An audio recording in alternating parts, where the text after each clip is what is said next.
India के लोगों को ये पता है कि जो सेविंग है उसकी क्या अहमियत है। महंगाई है वो 5 से 6% बढ़ जाती है। अपन उसी बारे में बात करेंगे कि इंडियन लोगों को इन्वेस्टमेंट कहाँ कहाँ करना चाहिए और किन टाइप के लोगों के लिए कौन सी जगह बेस्ट है इन्वेस्टमेंट के लिए।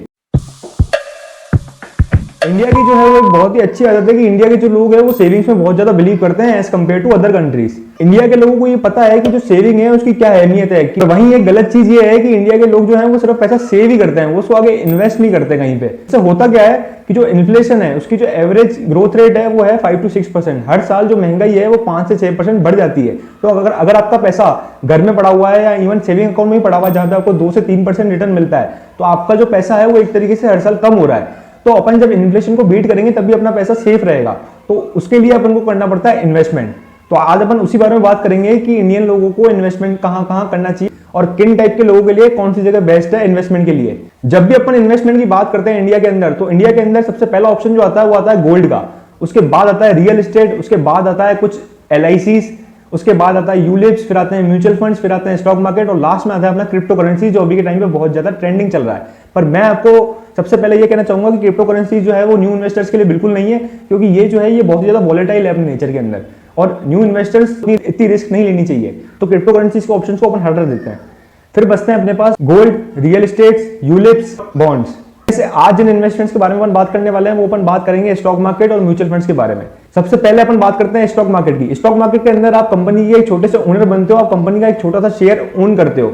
इसके बेनिफिट्स की अगर मैं बात करूं तो अगर आपका शेयर की वैल्यू बढ़ जाती है तो आपको उस पर एप्रिसिएशन मिलता है, आपको जो है कंपनी डिविडेंड्स और बोनसेस देती है। तो ये है स्टॉक मार्केट का बेनिफिट। पर स्टॉक मार्केट में दिक्कतें भी बहुत सारी हैं। आपको एक अच्छी कंपनी आइडेंटिफाई करना बहुत ज्यादा जरूरी है। स्टॉक मार्केट के अंदर आपको ग्रोथ अपॉर्चुनिटीज देखना और वैल्यूएबल कंपनी देखना और उनमें लॉन्ग टर्म के लिए पेशेंटली होल्ड करना बहुत ज्यादा जरूरी है, जो कि न्यू इन्वेस्टर्स के लिए बहुत ज्यादा डिफिकल्ट हो जाता है। न्यू इन्वेस्टर्स के लिए जो बेस्ट तरीका है इन्वेस्टमेंट्स का वो आता है म्यूचुअल फंड्स। तो म्यूचुअल फंड्स बेसिकली क्या होता है? म्यूचुअल फंड्स एक स्पेशल टाइप का इन्वेस्टमेंट है जहां पे जो लोग हैं जिनका ऑब्जेक्टिव इन्वेस्टमेंट का है वो सेम है, वो सब लोग इकट्ठा होकर एक कंपनी को अपना पैसा देते हैं। तो जो AUM कंपनी होती है वो क्या करती है, एक एक्सपर्टीज हायर करती है जिसका काम ये होता है कि वो सिर्फ शेयर्स को एनालाइज करे और उनके अंदर पैसा लगाए और एक अच्छा सा रिटर्न निकाले। और जो भी रिटर्न उसको मिलता है वो बेसिकली वो अपने इन्वेस्टर्स में डिवाइड कर दे in equal proportionate of their investment.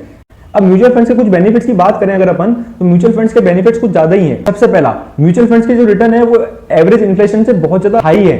अगर आप एवरेज म्यूचुअल फंड्स के रिटर्न की बात करोगे तो जो एवरेज म्यूचुअल फंड रिटर्न देता है वो देता है 12 से 13%। लेकिन अगर आपने एक अच्छा म्यूचुअल फंड सेलेक्ट कर लिया है तो आपको वो 18 से 20% भी रिटर्न दे सकता है। वैसे म्यूचुअल फंड्स के रिटर्न जो है वो वेरी करते हैं 0 से 30% के बीच में। म्यूचुअल फंड्स की रिस्क आप अपने हिसाब से वेरी कर सकते हो म्यूचुअल फंड्स के अंदर कि ये जो है ये पैसा लगाते हैं इक्विटीज के अंदर, बॉन्ड्स के अंदर, डिवेंचर्स के अंदर और गवर्नमेंट सिक्योरिटीज के अंदर। तो अगर आपको ज्यादा रिस्क लेना पसंद है तो आप इक्विटी में जा सकते हो, अगर आपको कम रिस्क लेना पसंद है तो आप डिवेंचर्स के अंदर जा सकते हो। तो ये जो है ये कैटेगरी है जहां पे अपनी रिस्क जो है वो कंट्रोल कर सकते हो। तो आता है डाइवर्सिफिकेशन। म्यूचुअल फंड जो है वो बहुत ही ज्यादा डाइवर्सिफाइड कर देते हैं आपके इन्वेस्टमेंट्स को। सपोज करो आपके पास 2000 रुपए हैं इन्वेस्ट करने के लिए, तो अगर आप डायरेक्ट शेयर मार्केट के अंदर जाते हो, अगर आपको MRF का शेयर पसंद है तो आप MRF का शेयर नहीं खरीद पाओगे। लेकिन अगर आप म्यूचुअल फंड्स के थ्रू इन्वेस्ट करते हो, 100 लोगों ने 2-2000 दिए तो 2 लाख रुपए हो गए म्यूचुअल फंड कंपनी के पास। अब म्यूचुअल फंड कंपनी चाहे तो MRF खरीदे, म्यूचुअल फंड कंपनी चाहे तो पेज इंडस्ट्रीज खरीदे, म्यूचुअल फंड कंपनी चाहे तो रिलायंस खरीदे। जो उनकी इच्छा होगी वो खरीदते हैं according to their expert research. Mutual funds के अंदर आपको कोई भी टेंशन लेने की जरूरत नहीं है। आपको अपने पोर्टफोलियो को बार बार मैनेज नहीं करना, आपको नहीं डिसाइड करना कि मुझे कौन सी कंपनी खरीदनी है, कौन सी कंपनी बेचनी है। तो जो टीवी में ऐड आती है म्यूचुअल फंड सही है, वो एक तरीके से सही है, बट इसमें आपको पेशेंटली होल्ड करना पड़ेगा लॉन्ग टाइम के लिए अगर आपको अच्छी वेल्थ क्रिएट करनी है तो।